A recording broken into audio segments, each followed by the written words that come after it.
Good evening and welcome to tonight's cardiology webinar. Thank you to everyone for joining us this evening. For those of you who don't know me, I'm Lydia, one of the commercial managers here at VVS. I'll be introducing our speaker for this evening, Dr Brigite Pedro, with her enlightening presentation, Physical Exam, Is It Cardiac? For those of you who are meeting virtual veterinary specialists for the first time, welcome, and we really hope you enjoyed tonight's webinar. We have a team of friendly, knowledgeable and supportive veterinary specialists. Their mission, along with all of us working at VVS, is to improve your access to specialist veterinary healthcare for your patients and to increase collaboration between first opinion vets and specialists in clinical practice. With our sophisticated video sharing and diagnostic platform, we empower first opinion vets to deliver specialist care to their patients in their own practice. VVS specialists are on hand to support your veterinary team, your patients and their owners with affordable, timely help.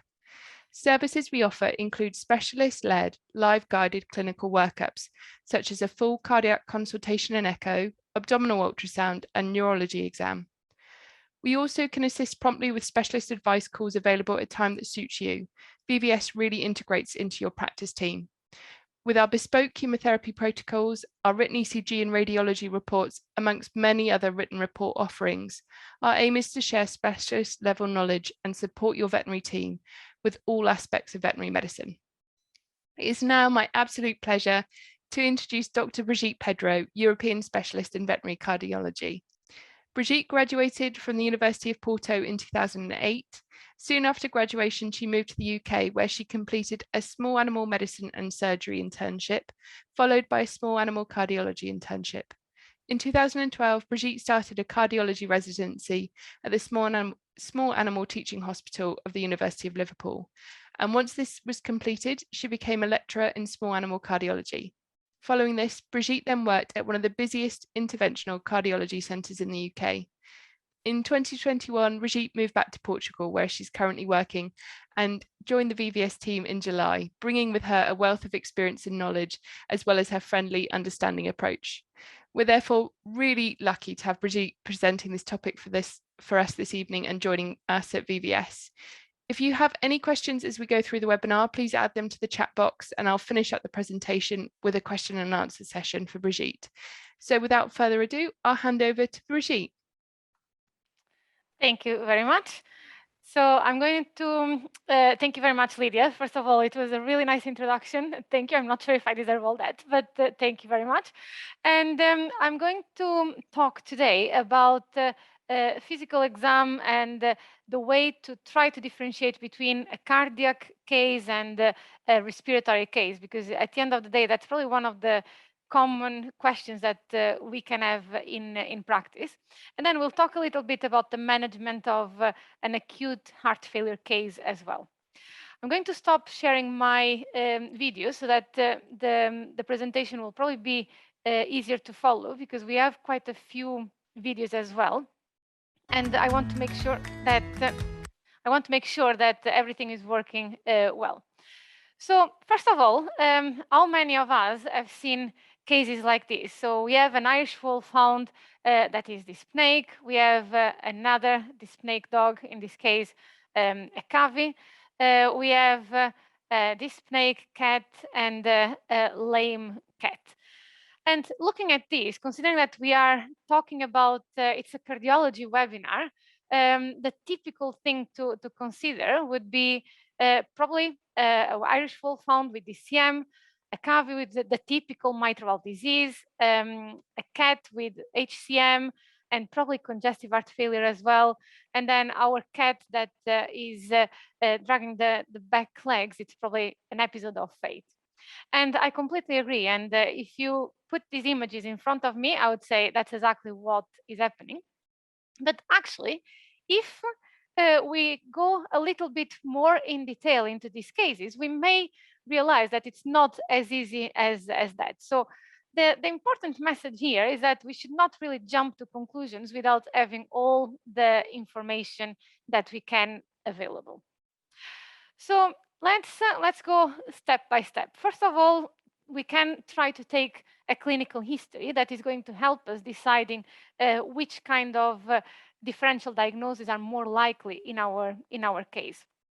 The signalment of our patient, I know that it's probably not one of the things that we pay attention to, but it actually is one of the important things for us. And when I talk with vets here in Portugal, I do talk to lots of vets on the phone and about cases, and in VVS as well. But I think probably in the UK, you guys are much more used to provide all the important information. But the signalment for us, it makes a huge difference, because if we're talking about a dog or a cat, if we are talking about a young patient or an older patient, that is going to change our list of differentials, and also how likely it is to be dealing with certain conditions.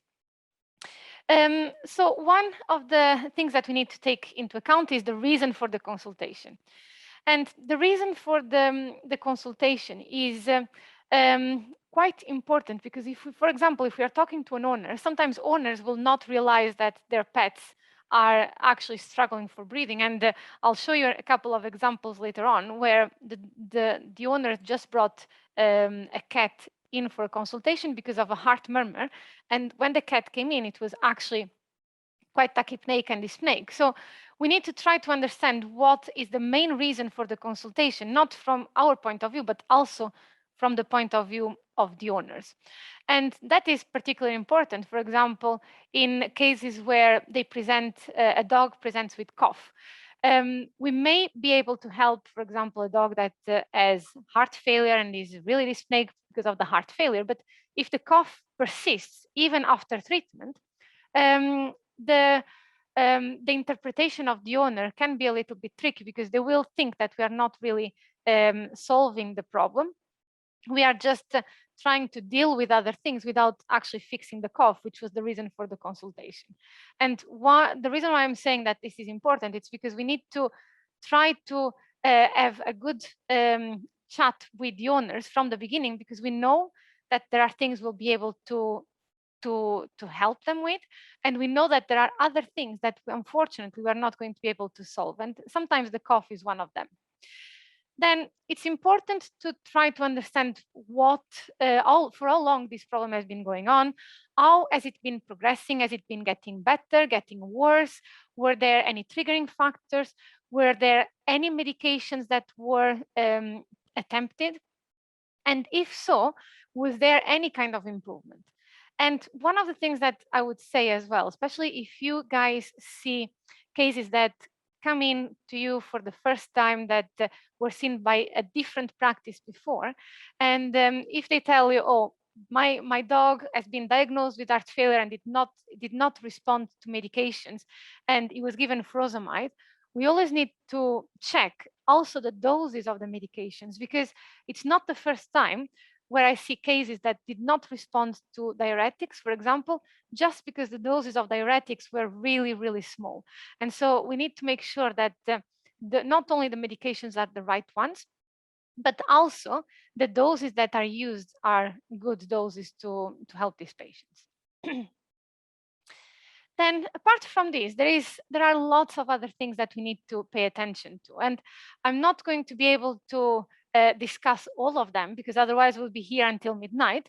And I'm sure that probably all of you at some point want to go home and relax, but we'll try to focus on the important ones and the ones that can really help us understand a little bit more about our case. So when we are trying to get a history, we need to try to ask for a few questions. First of all, is there any exercise intolerance, lethargy?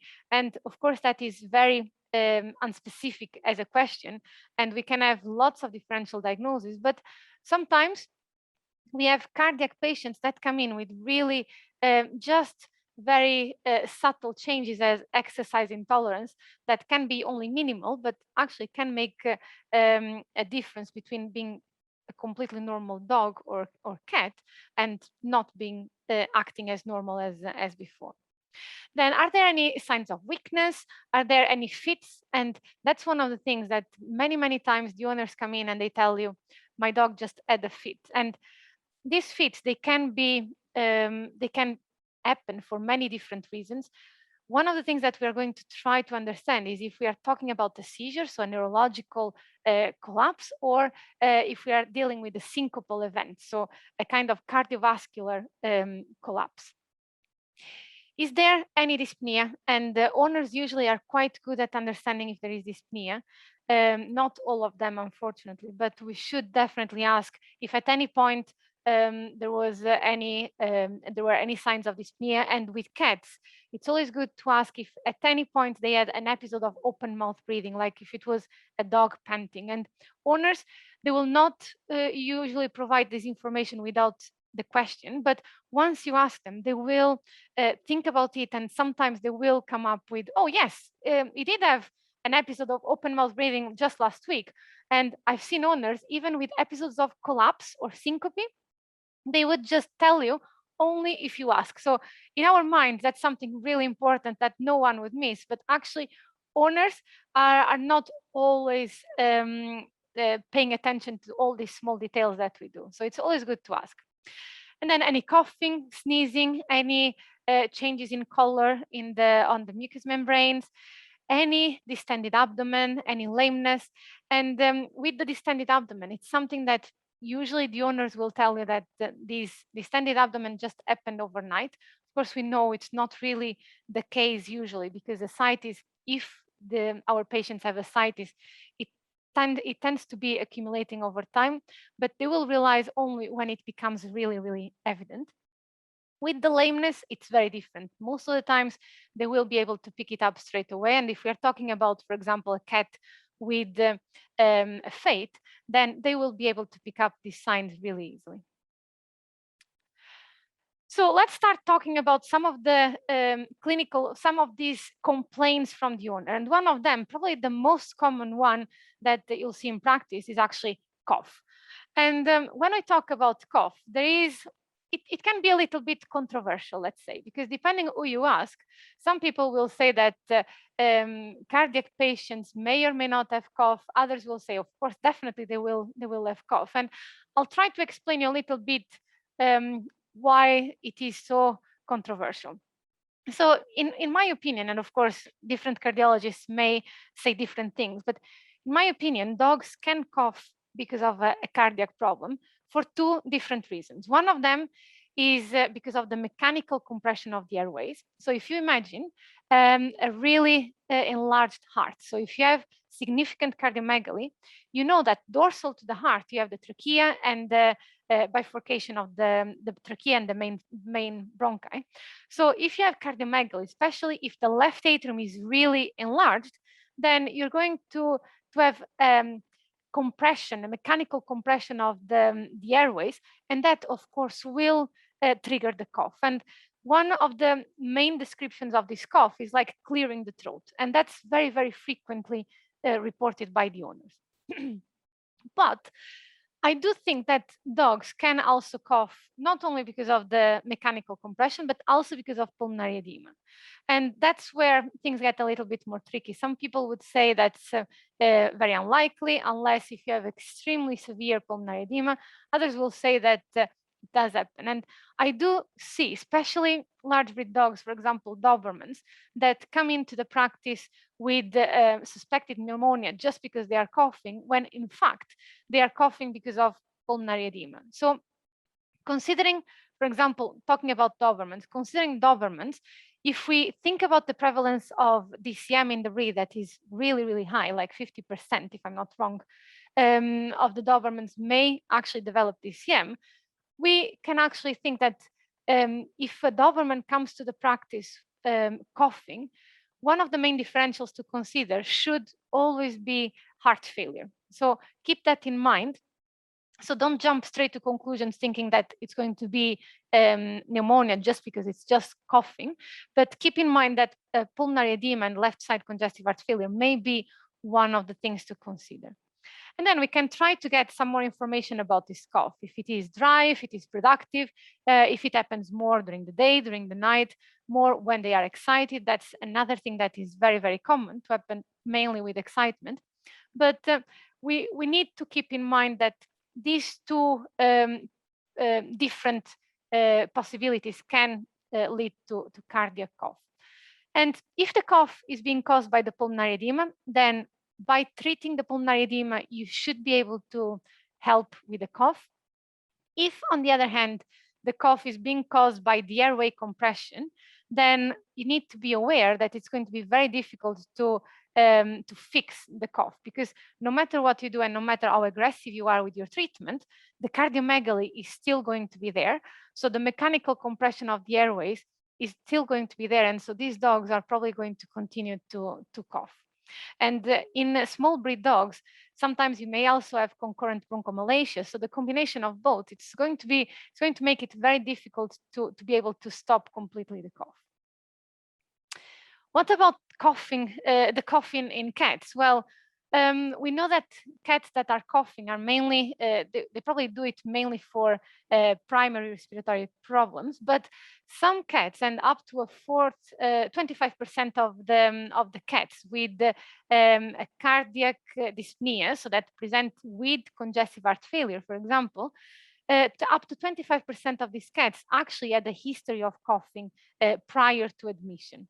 So even if the main differential for a coughing cat remains a primary pulmonary problem, we should keep in mind that a cardiac problem is not really ruled out unless we do more investigations. What about syncope? So this is probably one of the most difficult things to diagnose, and probably one of the most frustrating as well for the owners, because they may end up spending quite a lot of money, and sometimes we do not reach a diagnosis. And the way that we need to discuss it with the owners is that at least by doing all these tests that we do recommend at the end, and we'll discuss them a little bit now, by doing some of the tests that we are recommending, at least even if we don't reach a final diagnosis, we are trying to rule out things that can be concerning for the patient. So life-threatening conditions, at least we should be able to rule them out by doing some of the tests that we would recommend. So what can we do? Well, first of all, taking a good history and trying to understand how the event was. And again, this is extremely difficult because without a video, the owners are not going to be able to give you all the information that you need. Because whenever you ask about the duration, they're going to say that it was extremely long, even if it was just a few seconds, just because in their mind, that event was extremely long. And in a way, if you put yourselves in the owner's position, we do get it, why they think it was long. Was there any response to touch or to call? Was the patient conscious or not? It's very difficult to say because even if our dogs are unconscious, they can still keep their eyes open. And by having the eyes open, the owners will think that they are conscious. Is there any defecation or urination during the event? Sometimes there is, and this doesn't really help differentiating between a neurological or a cardiovascular event. Sometimes the limbs can be rigid, sometimes can be flaccid, sometimes they can move the limbs. And whenever they move the limbs, we start thinking, oh, it's probably a neurological event, it's probably a seizure. But actually, even dogs that have a syncope, so a cardiovascular kind of collapse, they can move their legs in a way that they are trying to almost stand up as well. And one of the things that can help as well is, for example, this chewing. So whenever they are starting to have these chewing movements with their jaw, that's not very common to be cardiac. That's more likely to be neurological, so a kind of seizure rather than syncope. And are there any triggering factors? If most of the times, if it is a cardiovascular syncope, there will be some triggering factors. Not all the times, unfortunately. That would make our life much easier. But with the cardiovascular kind of collapse, it is very common. It very commonly happens associated with excitement or with exercise. Okay, so whenever we are talking about a syncope, a cardiovascular collapse, that's usually because there is less blood arriving to the brain, so less oxygenation getting to the brain. And because of this, we need to think that the duration of these events, it needs to be short, because if we didn't really have blood arriving to the brain for, let's say, 30 minutes, then our patients would not be alive. Okay, so as a general rule, a cardiovascular collapse, so a syncope, it has to be a short duration. Okay, usually they do become unconscious, so there is loss of consciousness, but sometimes it may not be complete, so it can be a kind of pre-syncopal event, so they just become weak and then they recover before they actually collapse. Okay, there may be some movement with the limbs, as we said before. There is usually not this chewing movement like there is in the seizures. And one thing that I just realized probably a couple of years ago is that if you think about a patient that has a syncope, one of the common ththings to see is this opistotenus. And opistotenus is exactly what you see here in the image. So you have the neck extended backwards, and it's common in people. It's common also in dogs with a cardiovascular kind of syncope. And the reason for this, it's because of the lack of oxygenation in the brainstem. Okay, and when I was discussing this with some of my colleagues in neurology, actually it's not common to see this kind of presentation in dogs that have seizures. So it's probably one of the things that may orientate your differential diagnosis more towards a cardiovascular event. And so if we are thinking about a cardiovascular event, what should I do? First of all, an echocardiography to try to understand if there is anything structurally abnormal with our heart, or if there is anything that can explain these events. But then one of the things that we should always do as well, it's a Holter monitor, because one of the main reasons for these syncopes are actually intermittent arrhythmias. So for example, a dog that has runs of ventricular tachycardia, or a dog that has a third-degree AV block, these arrhythmias, they can lead to a syncope, and most of the times they are diagnosed with a Holter monitor. Other times, just a simple ECG may be enough. So I have a couple of examples here for you. So we'll try to make these a little bit more interesting. So this is a dog that I've seen probably 5 years ago now. And you can see that this dog was completely asymptomatic, and it just presented because of occasional syncopal events. So collapsing. And you can see that there is some movement with the legs, but the dog is completely flaccid. There is deep breathing if you look at the way that this dog is breathing. But then in a few seconds, you'll see that the dog will just sit down and just start walking. And whenever the dog starts walking, it goes completely back to normal. Okay. And that's another way that you can try to differentiate a syncopal event from a seizure, because with neurological events, most of the times you can tell that they're going to happen, and you may also be able to tell, you may have changes in the behavior after the seizure, so this post-ictal period. Let's look at our Maltese here on the right-hand side of your screen. Keep an eye on the legs, so you can see that it's going to start showing signs of weakness at some point. And now look what's going to happen. Look at the neck. Pay attention to the position of the neck. And if you remember this opistotenus that I told you about before, that's exactly what is happening here. And the legs, they are quite rigid, okay? But the main thing that I want you to see, it's the opistotenus. And I have to say that these owners, they have been really, really good making the videos, because we asked the owners to make videos because that's actually the best way for us to try to understand exactly what is happening with these dogs. Because it's much better to have a video than the description of the owners. And then the dog is again back to normal. And if you look at this is the last dog of our tree. If you look at this one, you can see the chewing movements, so the jaw. You can see the tonic-clonic movements of the limbs. You can see that it's a much more much stronger event, let's say, and much more aggressive event, if you want to put it like this.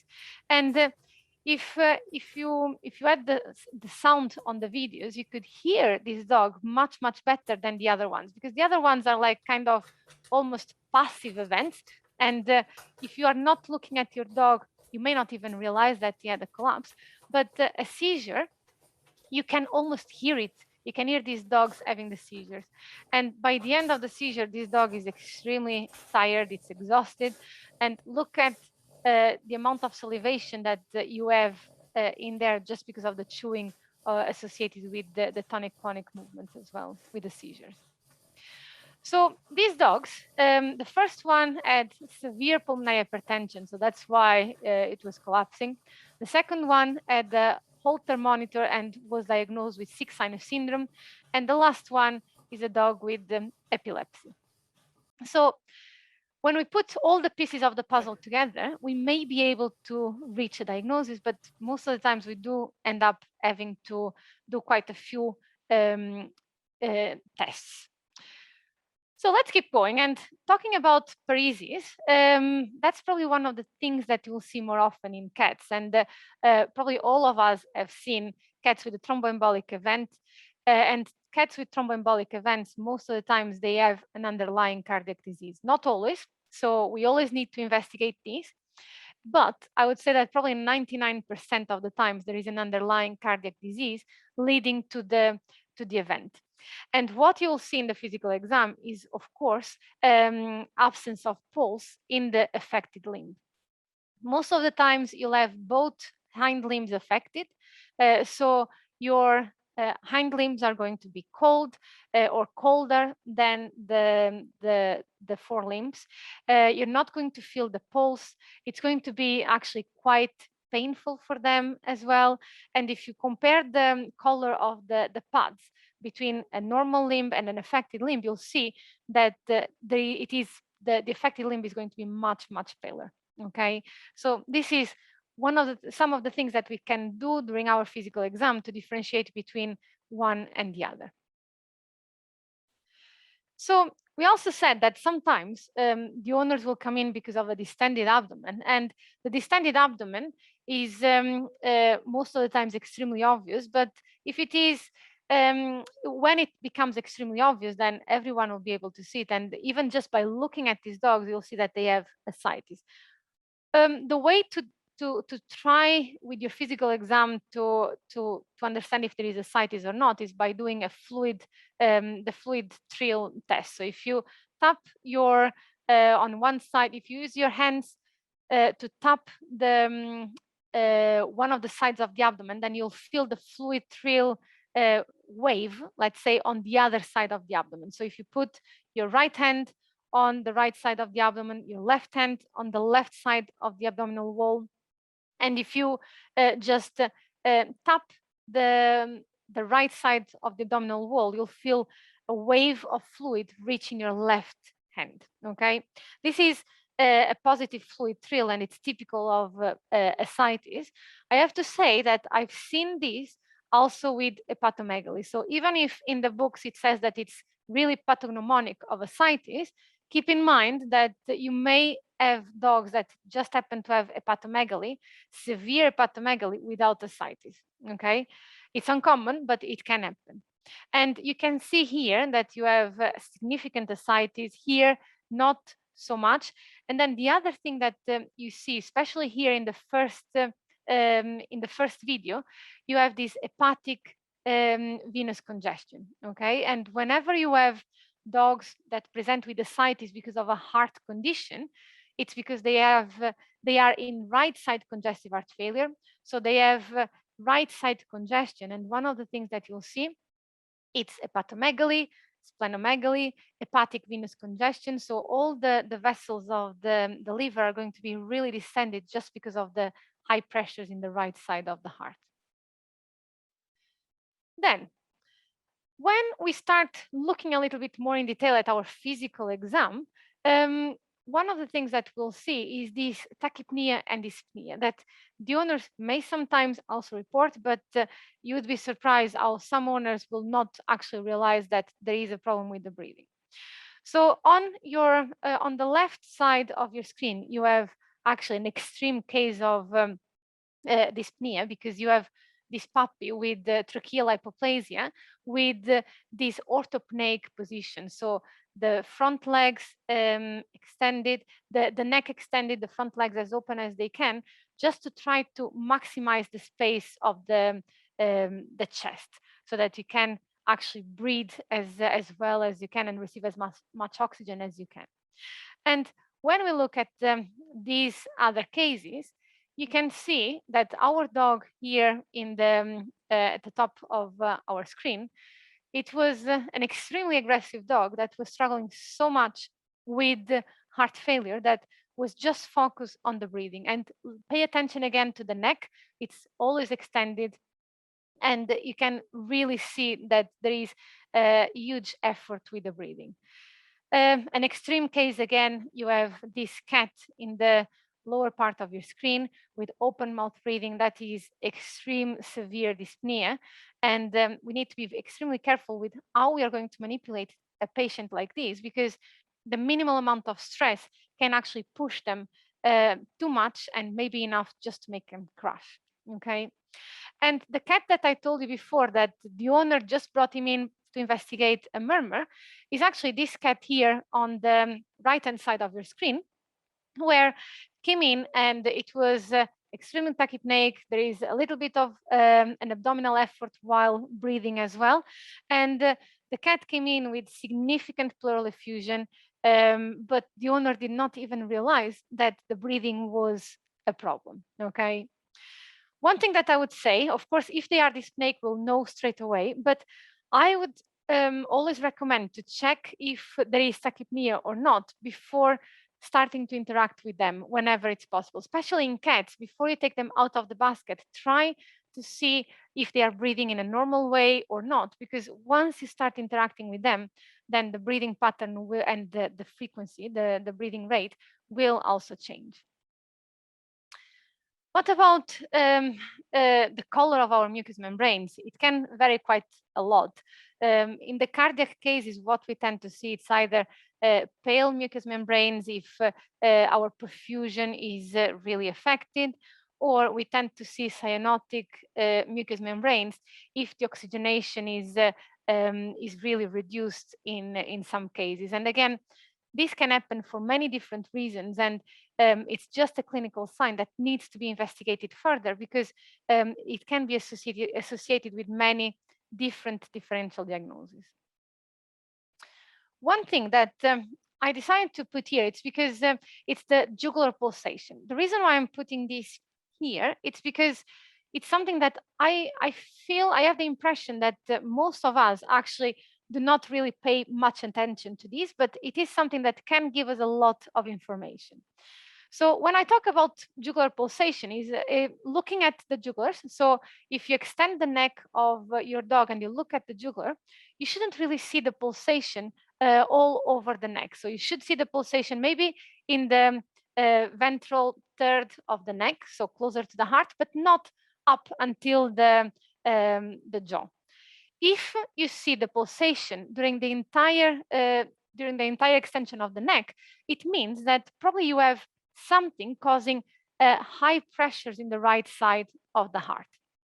And in that case, then you'll start thinking about your differential. So whatever can affect the right side of the heart. So for example, tricuspid dysplasia, pulmonic stenosis, pulmonary hypertension. So or even pericardial effusion can also lead to increased pressures in the right side of the heart, just because the venous return is going to be affected.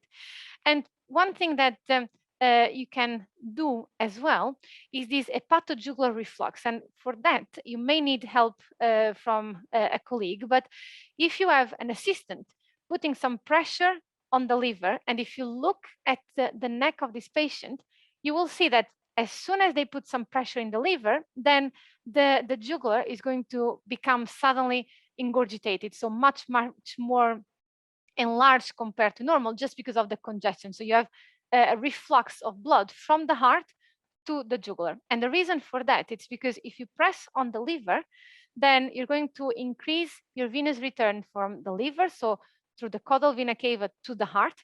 And if you have already some kind of pathology on the right side of the heart, then you're going to have some degree of reflux from the heart to the cranial vena cava and through the jugular. Femoral pulses, this is probably one of the things that most of us check in every single patient. And it is something extremely important because it can actually lead us in one way or the other in our list of differential diagnoses.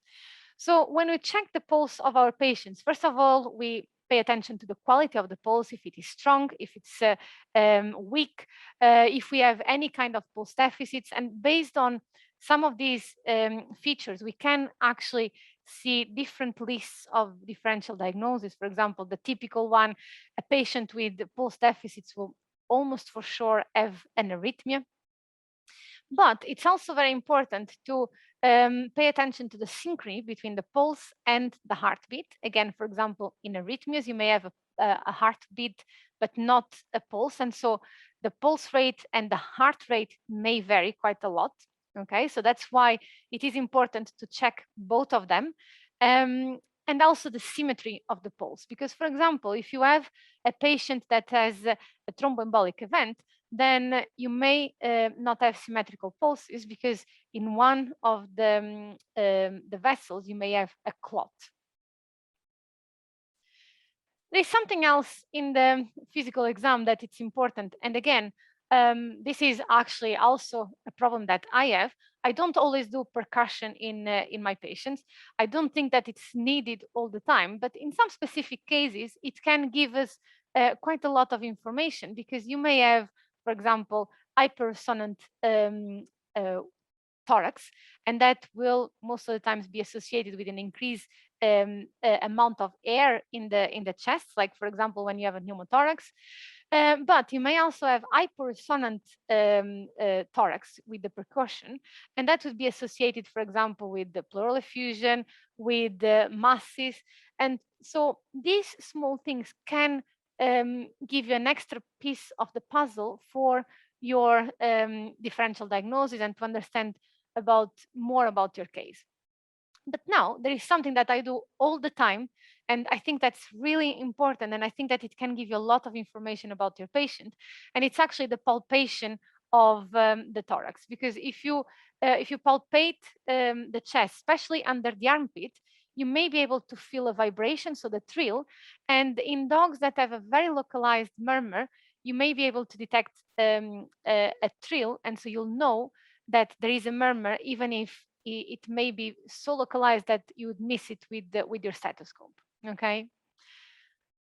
Talking about the auscultation, we should always try to do our pulmonary auscultation and try to listen to the lungs in different positions, not only in one or two. Try to listen to different areas of the lungs. And then our cardiac auscultation, it's of course probably one of the things that we do pay more attention to. And when we talk about cardiac auscultation, we'll listen to try to identify any murmurs, if there are any. We'll pay attention to the heart rate, to the rhythm, and then to any extra heart sounds if they are there. When we talk about the heart rate, one thing that I wanted to say is that if you look at the books, most of them will say that the heart rates in cats will vary between 140, 180, but it is definitely not uncommon at all to have cats in the clinic that have heart rates of 200 to 220, and it's still normal. It's just because they are stressed to be in the clinic. So let's keep an open mind, and let's be critical about our findings as well. So when we talk about the heart rates, one thing that I think is extremely important and will give you a lot of information about your case is actually the heart rate. And that's something that most of the people forget to check. So if we have a patient that has sinus bradycardia or a very pronounced sinus arrhythmia, I can tell you already that it's extremely unlikely that this patient is going to be in heart failure. The reason for this, it's because whenever we have a dog in heart failure, we are going to have a reduced cardiac output. And the way that your body responds to this reduced cardiac output, it's by activating the sympathetic nervous system. And in order to do that, it's going to suddenly start tachycardia that will, of course, bring up the cardiac output. So whenever we have heart failure, usually the heart rate is going to be high, okay? Not even normal, it's just going to be increased. So if you tell me that you have a dyspneic patient with a heart rate of 80 beats per minute, I would say, I think it's extremely unlikely that this dog is in heart failure. Unless, of course, we may have exceptions and this dog may also have a concurrent bradyarrhythmia. But until proven otherwise, this patient is not going to be in heart failure because otherwise you'd be tachycardic and not bradycardic. So when we have dogs with a very pronounced sinus arrhythmia or a sinus bradycardia, usually it's associated with an increased vagal tone. And if that is the case, then we need to start looking for conditions or systems that can cause an increased vagal tone. And usually that's related to a respiratory system, to the GI system, or neurological system. So whenever we have conditions that affect, for example, the guts, the lungs, the brain, that can give you an increased vagal tone, and then the heart rate may drop as a response to that. How do we check that? Usually, there are two ways of doing it. One of them is to run with your patient, because if you run, then you're going to activate the sympathetic system, you're going to increase the heart rate. And if the patient's heart rate increases, it means that the patient definitely can increase the heart rate, and the low heart rate is then just because of a vagal tone that is higher than normal. The other way is by doing an atropine response test, because the atropine is going to have a vagolytic effect. So it's going to increase the heart rate, and that will prove you that the low heart rate was just because of increased vagal tone. I hope this all makes sense. If not, please do ask questions whenever you want.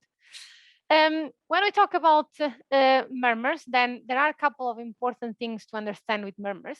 First of all, the grade of the murmur. A low-grade murmur, it's very, very different from a severe murmur, a very loud murmur. And the reason why I'm saying this, it's because also whenever you have, for example, a small breed dog with a very soft murmur and with dyspnea, it's unlikely that this dog is going to have a significant heart disease, because we know that small breed dogs usually, especially when they are older, they will get mitral valve disease.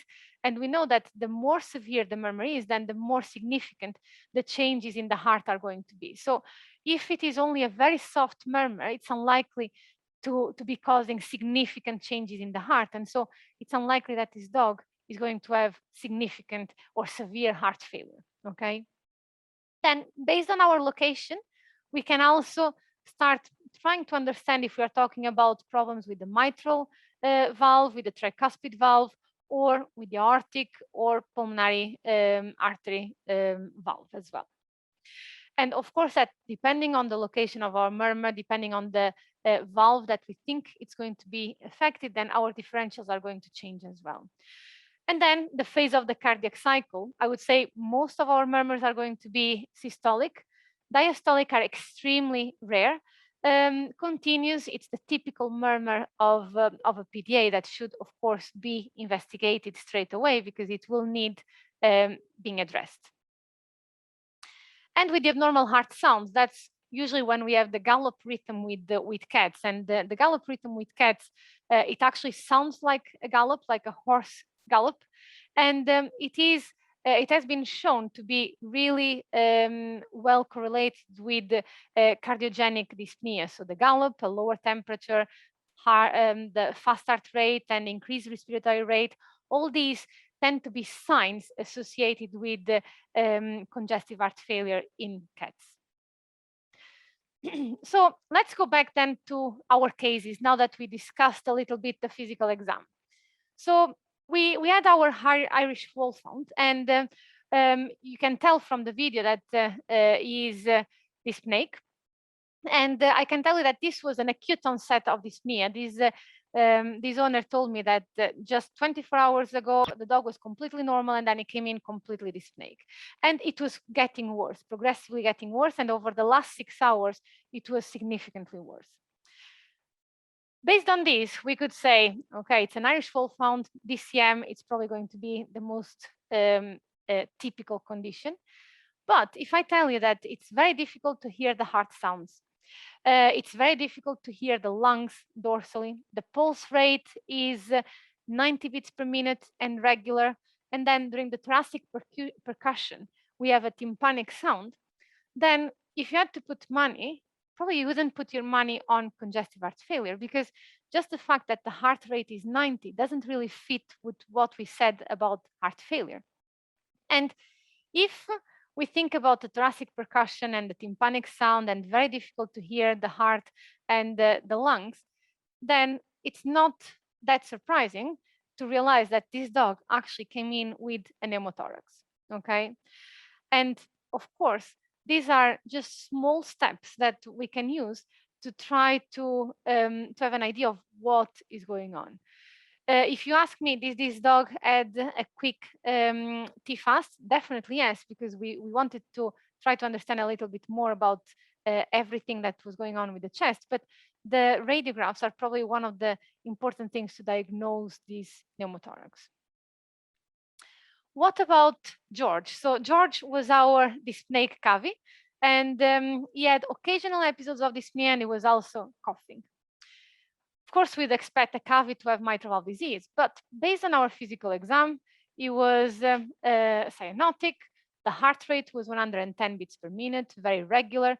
There was a murmur, definitely, he's a cavity, so he's doing its job, but the murmur grade was actually quite low. It was just a grade 2 out of 6.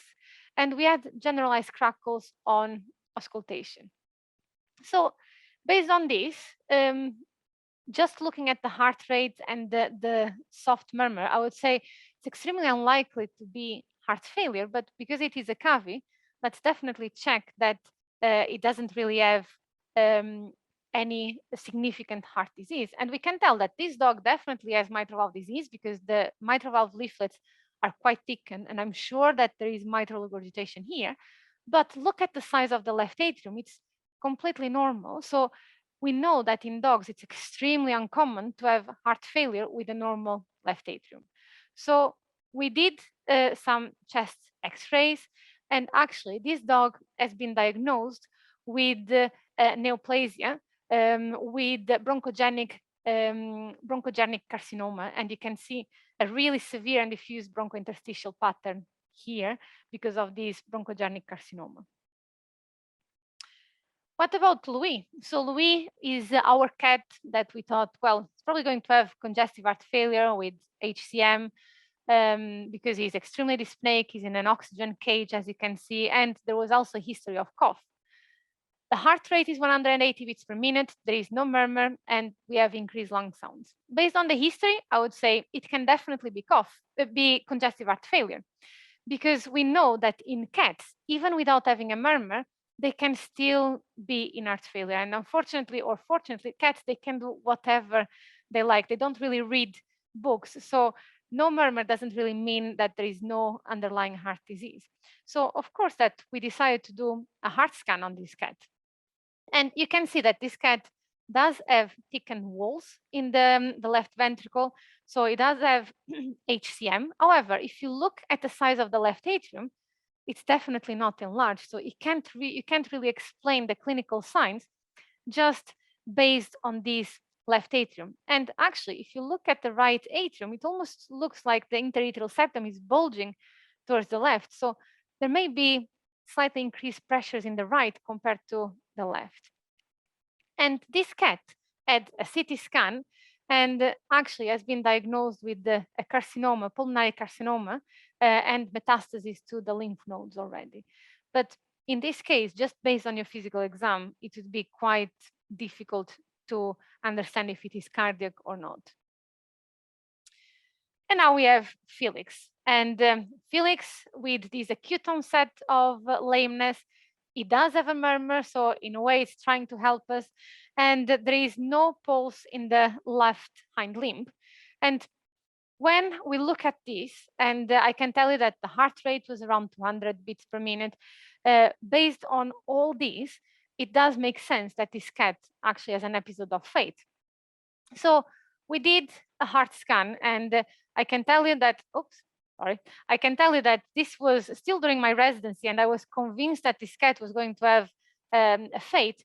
And then I start doing the scan, and the left atrium, it's completely normal. And we know that cats with fate, they usually have humongous left atriums. The left atrium tends to be really, really enlarged in order to start creating a thrombus in there, so blood clot in the left atrium. And in this case, it was completely normal. So if you remember at the beginning, I told you that 99% of the cats with these kind of clinical signs, they will have a cardiogenic thromboembolism, but not all of them. And in fact, one of the differentials in these cases would be, for example, pulmonary neoplasia. And this cat has been diagnosed with a pulmonary carcinoma that led to this embolic, this thromboembolic event, just because of the neoplasia. But again, these are uncommon cases, and most of the times, the fate is because of a heart problem. So now, before finishing, let's then talk about Chloe. And Chloe is our Cocker Spaniel that she was, she's not with us anymore because unfortunately she was one of my last cases as a resident, and she's not with us anymore, but she did well for a long time, gladly. So she was an 8-year-old Cocker Spaniel that presented as an emergency because of a history of cough and suspected pneumonia. And as you can see from the video, she is extremely dyspneic on presentation. She's already on oxygen. And if you look at the neck, she's having this orthopneic position. In a patient like this, we need to be, we can't really take a long history. We can't really do a long physical exam. We have to focus on what is really important because this is an emergency case. So on a brief physical exam, we could see that there were crackles on pulmonary auscultation. The heart rate was over 200 beats per minute with an irregular rhythm. There were pulse deficits, and there was a really loud left apical systolic murmur. So based on this physical exam, even if we didn't have access to any other tests, we know that chances are that this dog is going to be in heart failure. The heart rate is fast. There is an arrhythmia because there is this irregular rhythm. We have pulse deficits, and we have a really loud murmur, and this dog is extremely dyspneic. So based on this, we know already what we have to do. And in addition to oxygen, probably this dog would benefit also from diuretics. But let's go step by step. So first of all, we have our brief physical exam. And one thing that nowadays, probably most of the practices will have is access to an ultrasound machine, which will make our job much, much more easy. And one thing that we can do in critical patients like this, especially the ones that we are not completely sure, with Chloe, it was easy because everything in the physical exam points towards heart failure. But there are some cases that are not as easy as that. And in that case, we can use a TFast, so a brief thoracic fast scan, just to try to help us with our diagnosis. And let's keep in mind that we can have heart failure because of forward failure, so that can present with cardiogenic shock and low blood pressure, but also the typical congestive heart failure, so backwards failure. And whenever it affects the left side of the heart, then we'll have pulmonary edema, so it affects, we have fluid accumulation in the lungs. When it affects the right side of the heart, then we can have cavitary effusions. We can have pleural effusion, we can have ascites, sometimes pericardial effusion as well, especially in cats, but also in dogs. So let's look at our TFast. What are the images that we can usually see? So we can see pleural effusion, like we have here in the image in the middle of the screen. We can see big lines like the ones that we have on the right side of our screen, and we can try to get some images of our heart to try to understand at least if the left atrium is enlarged. We don't really need to do a full scan. The most important thing that we have to do is look at the left atrium to try to understand if it is enlarged, and ideally also try to see if there is, for example, a pericardial effusion that can explain some of the signs. And keep in mind that your TFast is not a replacement of your physical exam. It's just really an extension, and that's how you should be looking at it. Whenever we use the TFast to look at the lungs, it can be very useful and it can give us a lot of information, but let's, again, not really jump to conclusions, because we may have dogs that have B lines and they can be completely healthy. So there is a small percentage of dogs that can have B lines and be healthy. But also we can have B lines and not having heart failure, okay? Most of the times when they have left side heart failure, they will have B lines. And if it fits with our history and physical exam, then we know we have our diagnosis. But the absence, first of all, we need to keep in mind two things. One of them is that the absence of B lines does not really mean that there is no pulmonary edema. It may just mean that the pulmonary edema is not reaching the periphery of the lungs. So it's just focused on the central part of the lungs. And when we do a TFast, we're looking at the periphery. So if it's not very severe as a pulmonary edema, we may not have B lines and we still may have pulmonary edema. And the other thing is that B lines are not pathognomonic of heart failure. So you may have, for example, pulmonary hemorrhage, and that can still give you B lines. So remember to try to put all the pieces of the puzzle together before jumping to a conclusion. If we have pleural effusion and if we see this pleural effusion with the TFast, then we know that if the pleural effusion is significant, no matter how aggressive we are with our treatment, with diuretics, for example, it's not going to be enough. So this pleural effusion will have to be drained in order to stabilize our patient. And if you have access to an ultrasound machine, again, it's quite easy to find a good pocket of fluid to drain. If not, then you can go into the 7th intercostal space to try to drain it in the safest way possible. But I think that nowadays, with the ultrasound machines, it just makes our life much, much easier. Some patients will not even need sedation because they are just so focused on the breathing that they will let you do everything. But some of them will need sedation just to make your job easier.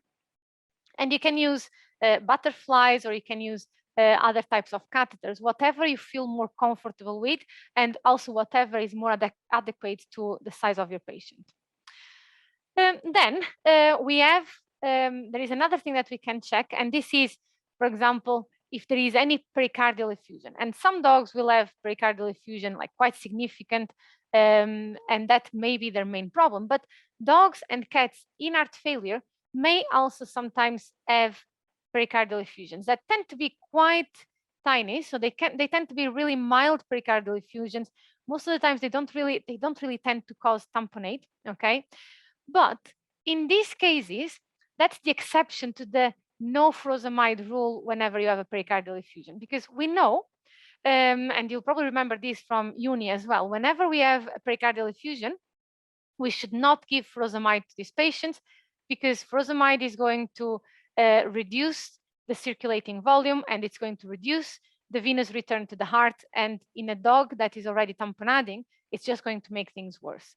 But if the pericardial effusion is due to congestive heart failure, then that's the exception to the rule. So in these cases, we should definitely use furosemide to treat. So let's go back to Chloe. So Chloe had a brief scan just to confirm our diagnosis whenever we were happy with how stable she was for a scan. And we can see that she has significant mitral regurgitation, and she has a huge left atrium and prolapse of the mitral valve leaflets as well. And if you look at the ECG, it is actually irregular. And I'll show you in a second a better trace. When you look at the radiographs of this patient, not that we need them, because to be fair, with all the information that you had before, you could have probably skipped the radiographs, because you had already your diagnosis based on everything else. But in cases where you definitely want to prove that it's heart failure, radiographs will help you. And you can see that you have extreme cardiomegaly with a really enlarged left atrium with perihilar pulmonary edema, also an interstitial lung pattern towards the caudal lung lobes. So all this is consistent with your findings, and it explains your diagnosis as well. And then when we look at the ECG, we can tell that this dog has an irregular heart rhythm. We know that the heart rate was fast. And when we look at the ECG trace, we can't really see any obvious P waves. So if you put all these three together, fast, irregular, no obvious P waves, that's usually the typical presentation of atrial fibrillation. And if you think about this specific case, it's no surprise that she's in atrial fibrillation because she has such a big left atrium and that is usually the trigger for this arrhythmia, that it actually all makes sense. So with treating these patients, what should we do then? First of all, oxygenation. That's we know that's for sure. And then we want to treat the pulmonary edema as well as we can. With diuretics, with Movenden, we can also consider other medications. And we want to treat the atrial fibrillation with antiarrhythmic drugs. But one thing that sometimes it's very important in these patients, and we should not be worried about using it, it's sedation to try to minimize the stress, because the way that they are breathing, it's a kind of almost snowball effect. They can't breathe, they get stressed because they can't breathe, and the stress is going to make the breathing even worse. So if we sedate them, that can sometimes help stabilizing the breathing as well. So with diuretics, and I'm aware that we are running out of time, so we are almost finishing, I can promise you. When we look at the diuretics, it's the main treatment for pulmonary edema. And usually what I do is I start with an initial bolus of 2 milligrams per kilo, and then I tend to give 1 milligram per kilo every hour until the breathing rate and effort improves. And then as soon as I can, I try to increase the gap between the administrations to every 2 to 4 hours, depending on the clinical signs. Of course, that some dogs and cats will not respond. And when that happens, then we will have to consider CRIs of furosemide. That's probably my last resource, because I think that usually they get much more azotemic on the CRIs than on the bolus, but sometimes that is still a good option. But before we talk about that, I just wanted to make sure that everyone knows that in cases where there is an ongoing heart failure, we should not use fluids. And I'm saying this because I see in many clinics, especially here in Portugal, sometimes I do see patients in heart failure on fluids, and we do definitely want to avoid fluids in this kind of cases. So for refractory pulmonary edema, you can use CRIs of furosemide. These are the recommended doses for dogs and for cats. And again, exactly in the same way as with bolus, we should try to reduce the rate of the CRI as soon as the breathing improves. If even so you have a poor response to the treatment, then we should always go back and double check ourselves. So is there a pleural effusion that I haven't seen and not drain? Is there an ongoing renal disease that is going to affect the response to the diuretics? Is there pulmonary hypertension that is making the breathing worse? Is there any other concurrent disease that is contributing to the signs? Movenden, it's probably one of the favorite drugs of all the cardiologists, because it's actually making a huge difference in our patients. And it is a positive inotrope, so it's going to increase the contractility of the heart. It's going to reduce the afterload of the heart by causing vasodilation. And so it's extremely useful in cases of heart failure. And if the patient is stable enough, you can give it orally. If not, then we should always consider the IV option, especially in cases as severe as Chloe. In that case, I would definitely use it, and I did use it intravenously, because it's going to be much quicker acting, and it's going to avoid the dyspnea of giving a tablet in a dyspneic patient. What else can you do?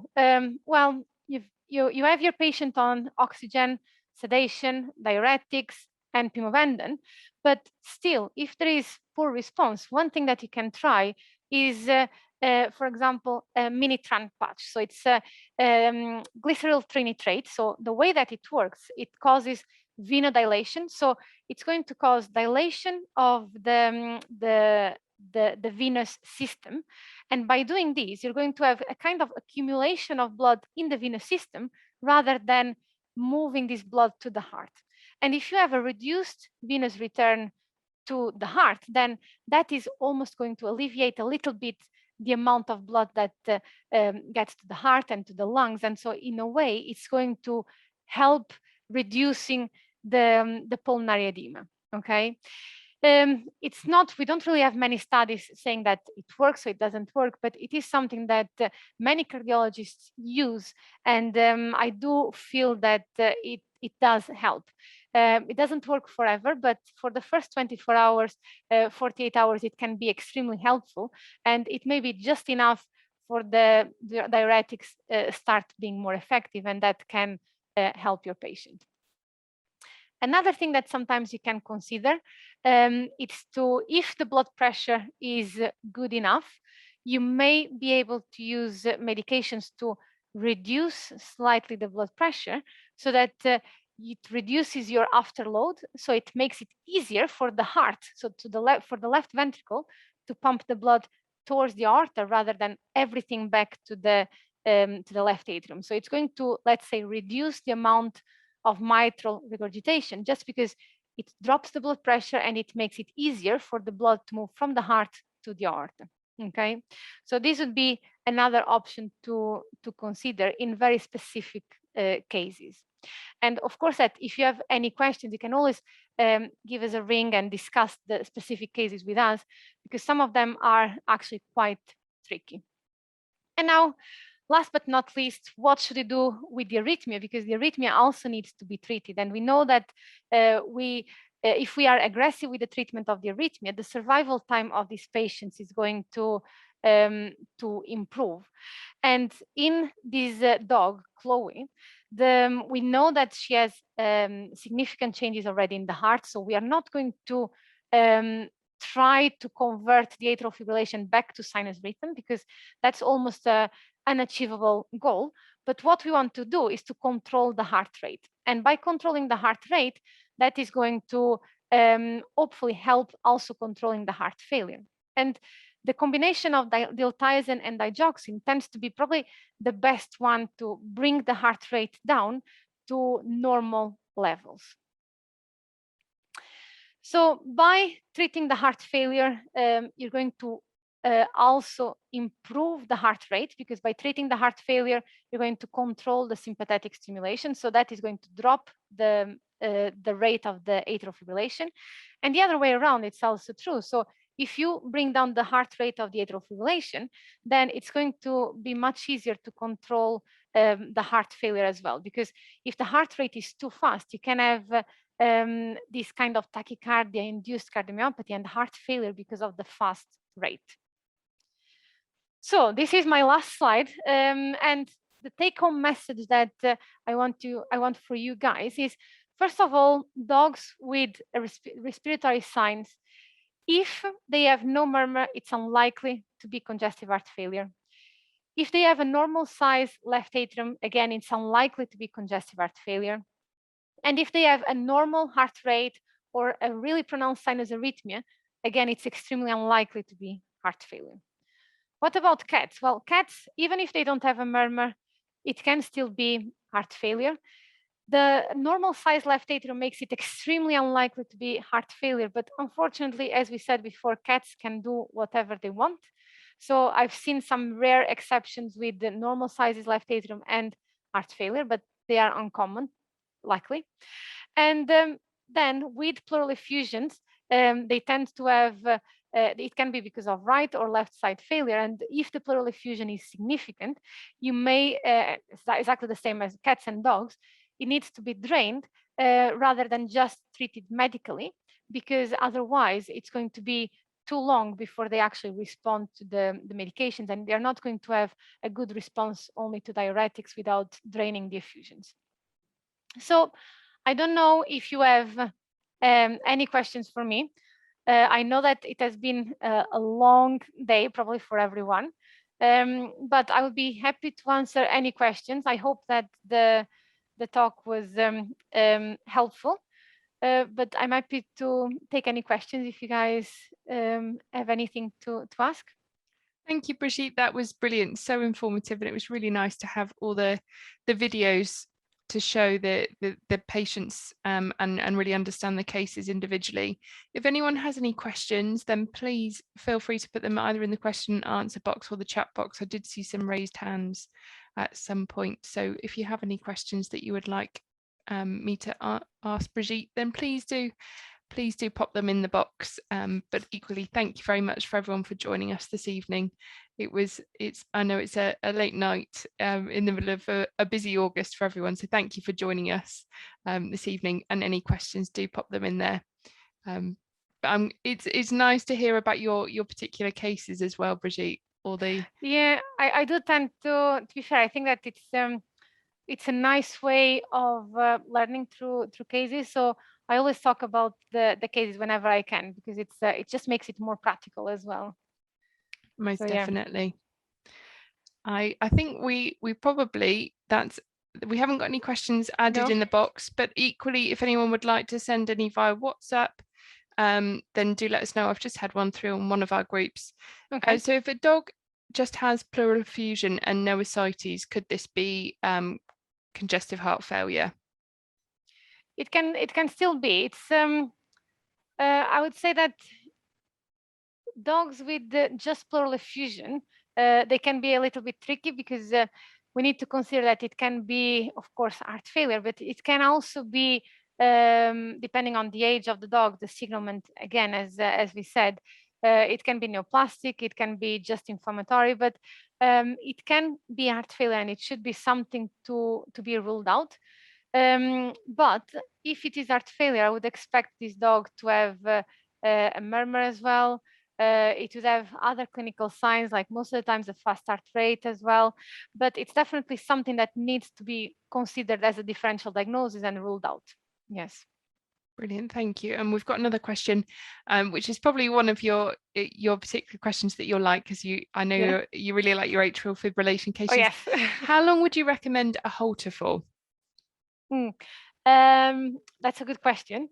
So actually, no one really knows the answer for that. We are trying to understand the answer for that. But I would say at least 24 hours, because ideally you want to check the heart rate of the dog in its own environment. So if the dog has the halter for 24 hours, that will give you a good idea of the mean heart rate at home. Some dogs will not tolerate the halters for that long, but I would say that probably most of them do. And if they do, I would do my best to keep it 24 hours at least.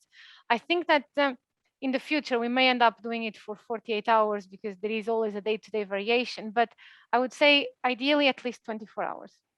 Thank you. And we've got another question through. Does severe left atrium enlargement always precede SEC in cats? Yeah, I would say that most of the times, yes. So it's you may start seeing smoke with just moderate enlargement, but I would say that the vast majority of cases will have significant left atrial enlargement before they start having the smoke in the left atrium. Lovely, thank you. And in fact, like the left atrial, the moderate to severe left atrial enlargement, it's one of the main risk factors for a thromboembolic event. So in cats that have only a mild dilation of the left atrium, not many cardiologists would start, for example, clopidogrel, because it's only mild. But if you start having a more significant enlargement, then even without seeing smoke, then you would consider clopidogrel. Lovely. Oh, and yeah. So okay. I would just to clarify for the audience, SEC is spontaneous echo contrast, otherwise known as smoke. And then we have another question. Could you have a scenario where you would have a patient only on clopidogrel? You might have to without furosemide. Yes, without furosemide. Yeah. So these cases where you know that you have an underlying heart disease that sometimes can be actually quite advanced. So you can have cats with really enlarged left atrium, but not in heart failure yet. Those would be the cases where I would start clopidogrel or rivaroxaban or aspirin. Most of the times at the moment it's still clopidogrel, but definitely yes. So it's actually quite common to have these cases because especially when we follow these cases over time, these patients over time, if we start seeing left atrial enlargement, even if they are completely asymptomatic, I would put them on clopidogrel just to reduce the risk of a thromboembolic event that can be quite associated with a really bad prognosis for them. So the benefits of clopidogrel and the risks are actually it's more beneficial than risky. So definitely yes.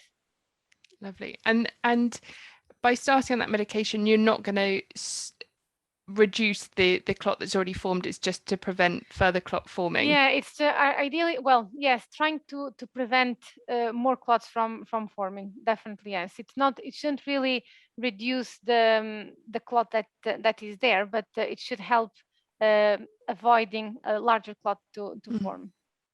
Thank you. I think that's all of our questions that we've got through. Yeah. Thank you ever so much to everyone that's joined us this evening. Thank you, Brigitte, for such a fantastic worries at all. presentation. And just like if anyone has any questions, feel free to email us, and then Lydia can send me all the questions, and I'll be very happy to answer to everyone.